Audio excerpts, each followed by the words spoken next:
മുട്ട് മാറ്റിവെക്കൽ ശസ്ത്രക്രിയ അഥവാ ടോട്ടൽ നീ റീപ്ലേസ്മെന്റ് ചെയ്ത് റെസ്റ്റ് എടുത്തുകൊണ്ടിരിക്കുന്നവരാണ് അല്ലെങ്കിൽ മുട്ട് മാറ്റിവെക്കാൻ പറഞ്ഞ് അതിന് റെഡി ആയിട്ടിരിക്കുന്നവരാണ് നിങ്ങളെങ്കിൽ ഈ വീഡിയോ സ്കിപ്പ് ചെയ്യാതെ മുഴുവനായിട്ട് കാണാൻ ശ്രമിക്കുക.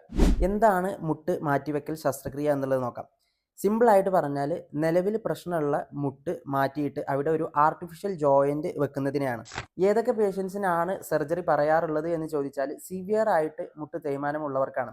അത് തുടക്കകാലത്ത് തന്നെ നമ്മൾ പ്രോപ്പറായിട്ട് മസിൽസ് സ്ട്രെങ്തനിങ് ചെയ്യുകയാണ് എന്നുണ്ടെങ്കിൽ ഭൂരിഭാഗം ഓസ്റ്റിയോ ആർത്രൈറ്റിസ് നമുക്ക് മാറ്റിയെടുക്കാൻ പറ്റും. പക്ഷേ സെക്കൻഡറി ഓസ്റ്റിയോ ആർത്രൈറ്റിസ് ആവുന്ന സമയത്ത് ആ ഒരു മസിൽ സ്ട്രെങ്തനിങ് എല്ലാവർക്കും വർക്ക് ആവണമെന്നില്ല.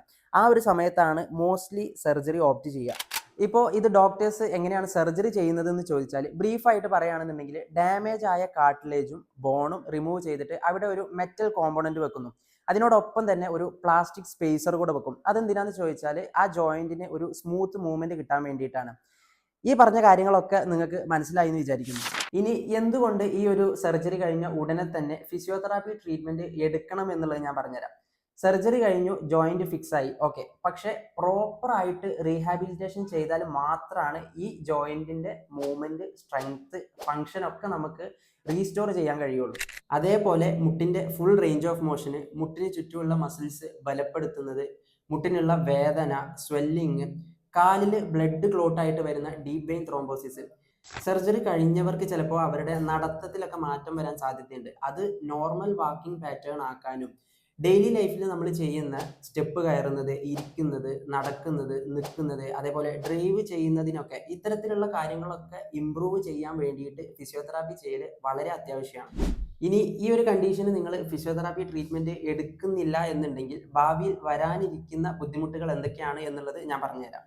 മുട്ട് നല്ലോണം സ്റ്റിഫാവും, എസ്പെഷ്യലി മുട്ട് മടക്കാൻ ബുദ്ധിമുട്ട് വരും, സ്കാർ ടിഷ്യൂ ഉണ്ടാവും.